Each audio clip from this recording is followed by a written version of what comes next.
Bwana Yesu na asifiwe sana. Ni kusalimu kwa jina la Yesu Kristo, mwana wa Mungu aliye hai. Hivi unajua Mungu wa mbinguni sifa yake kuu ni kwamba ni Mungu mwenye wingi wa huruma au mwingi wa rehema. Yaani swala la kusamehe kwake yeye ni kubwa sana. Hana huo wingi, amejawa na rehema.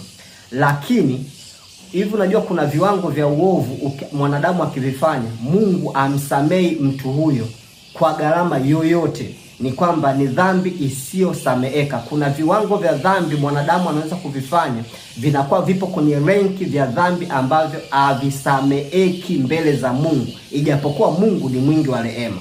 Dhambi hizo zinaitwa dhambi ya mauti au apostasy sin, dhambi ya mauti.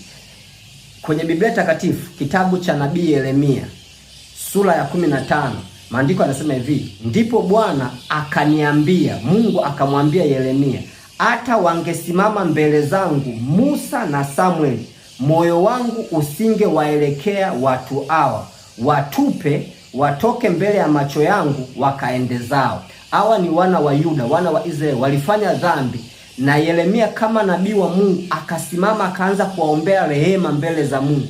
Mungu akasema, great intercessors, waombeaji wakuu nao watambua ni Samueli na Musa.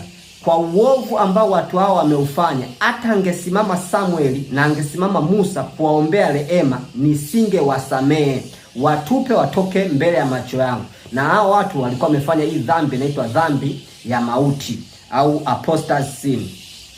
Lakini aishia hapo tu. Kwenye kitabu cha Waebrania ameeleza pia dhambi ya mauti inakuaje.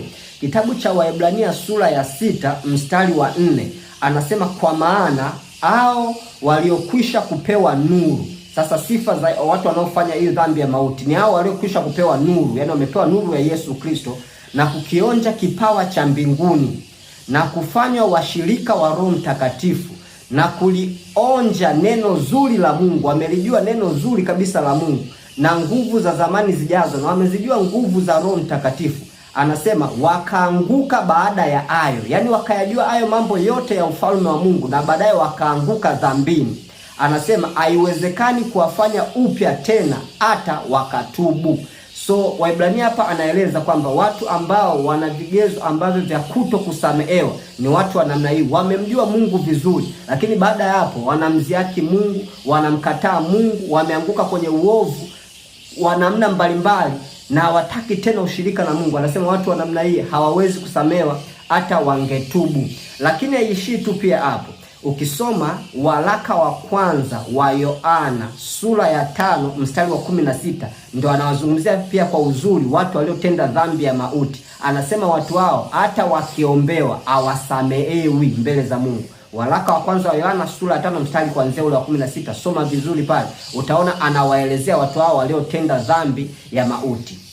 Na hawasamehewi kwa sababu gani? Hawasamehewi sio kwa sababu Mungu huwa hataki kuwasamehe, lakini ni kwa sababu wao ndani ya mioyo yao wanakuwa wameharibika kwa viwango ambavyo hawataki toba, hawataki tena kutubu. Kwa hiyo wanakuwa wameshafikia viwango ambavyo moyo wake huyo mtu hataki kutubu. Ni kwamba anafanya dhambi hadi inafika wakati hiyo dhambi inakuwa kama ni furaha yake, hawezi akaisikia tena sauti ya Mungu. Anafanya dhambi. Unajua, ukijiona unafanya dhambi na moyo wako unakuuma, ujue bado upo kwenye viwango vizuri sana vya kimahusiano na Mungu. Lakini ukijiona unafanya dhambi na moyo wako haukuumi kwa namna yoyote, manake ndani yako tayari umeshavunja mahusiano yote na Roho Mtakatifu. Anayekufanya moyo unakuuma unapofanya dhambi ni Roho Mtakatifu.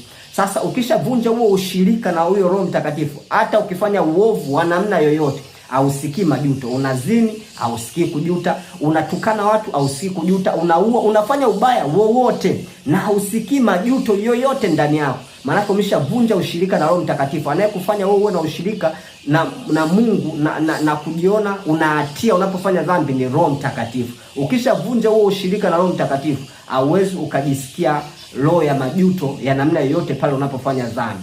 So ni swala la kumwomba sana Mungu. Hii pia ndio inaitwa dhambi ya kumkufuru Roho Mtakatifu. Maana hauisikii sauti tena ya Roho Mtakatifu. Hawazi kuhusiana na uovu unaofanya. Viwango hivyo ni viwango vibaya sana. Vizuri kupenda kuwa mtu wa haki.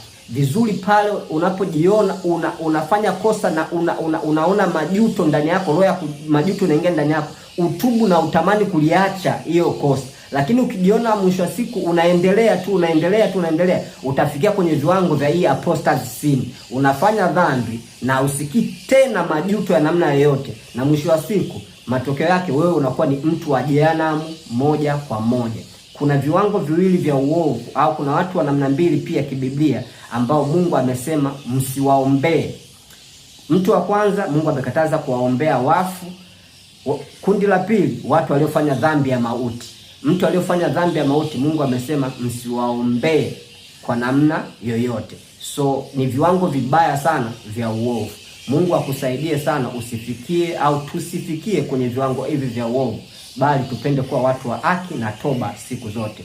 Yesu Kristo na akubariki sana. Hiyo ndio inaitwa apostasy sin, au dhambi ya mauti, dhambi ya kumkufuru Roho Mtakatifu. Amen.